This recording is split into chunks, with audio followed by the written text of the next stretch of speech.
Hello, I'm Katherine Murphy, the moderator for this League of Women Voters candidate interview. I'm joined by Jerry Lael, who's running for Kittitas City Council Position 3. The ground rules for this event were shared earlier with Jerry and are posted in the description below.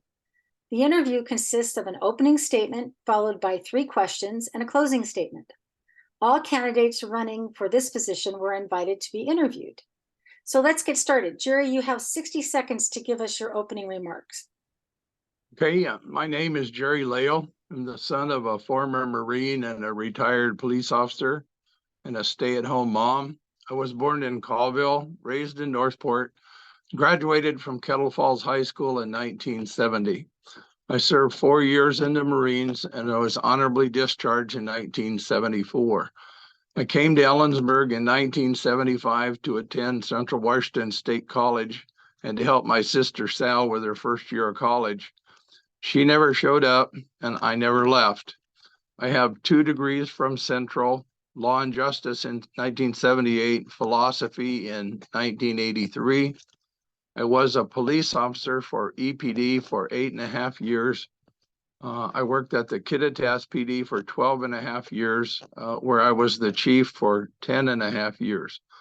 While at Kittitas, I taught DARE classes on my days off at Cle Elum and Kittitas. I did that for 9 years. I was part of the group that started the Kittitas Heydays. I have a total of 6 kids, 5 are grown and gone, and I now own an insurance agency. Thank you. I lost your voice. Now we have I've got my voice back. Thanks. I accidentally muted myself. Here's the first question. Okay. Due to climate change, has the city done enough to prepare citizens for catastrophic weather or fire events? What do you think needs to improve? And you have 90 seconds to answer. I looked at this question and I'm not quite sure. I think that you would have to have a disaster plan in effect that would reach the different things that could happen. The biggest thing that I could see in Kittitas would be flooding from the canal. If we had a catastrophic water event, that canal can only hold so much water and it could breach the canals. We do, because of the farm ground, have a kind of a green space around us. But we should have, the city should have an evacuation plan in order in case we have a catastrophic fire that starts out. We should have an escape route for a direction to go to guide our citizens in the case of a flood. And otherwise than that, the only other event that I could think of that would be catastrophic or could be catastrophic would be a major snowstorm. When I was a kid, we had one snowstorm up on the Canadian border. We had 42 inches of snow. And that was a long time ago, and we just kind of put up with it. But nowadays, with different needs for work, different need for transportation, the city would have to have a plan in place to help people that are sheltering in place and to help people evacuate. That's what I think is what we would need a strategic plan in the case of those emergencies. Thank you. Thank you. That's good. The second question is, what is the biggest challenge facing the city and how would you address it if elected? And you have 90 seconds.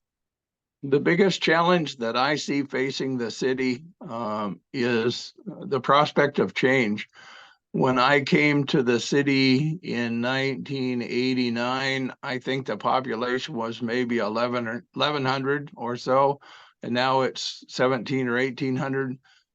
We're facing issues with water challenges, people wanting to move into here, but inadequate water supply, inadequate water system.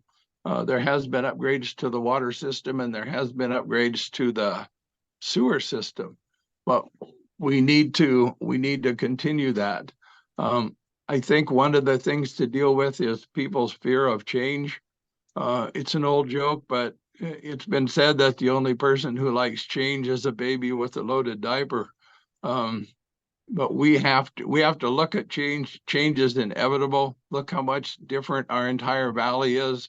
The growth on the outside, people wanting to live here for the recreational opportunities. But I think it's the fear of change. And it's also a lack of revenue. We need to expand our revenue circle, and that isn't by taxing houses more. To me, that's expanding our business community, so we can spread the tax base and we can gain more in that respect. That's the biggest challenge I see.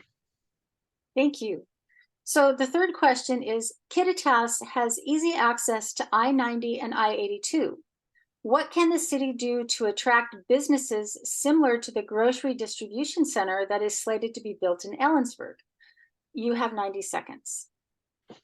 Well, it's part of my closing statement, but I guess I'm going to go in on that.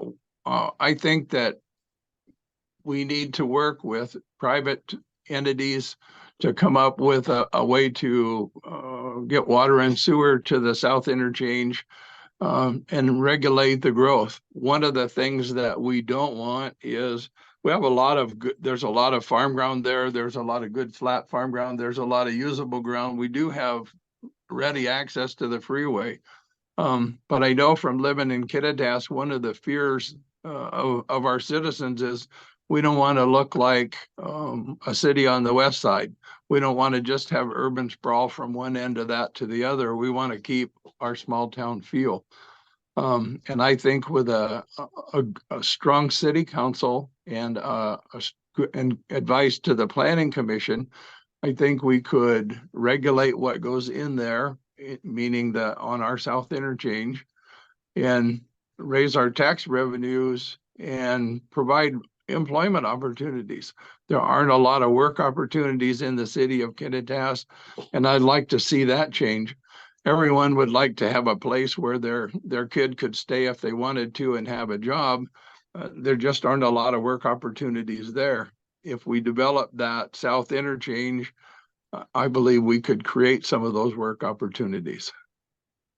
But I think that's my biggest thing. And again, it's part of my closing. I like to see us work.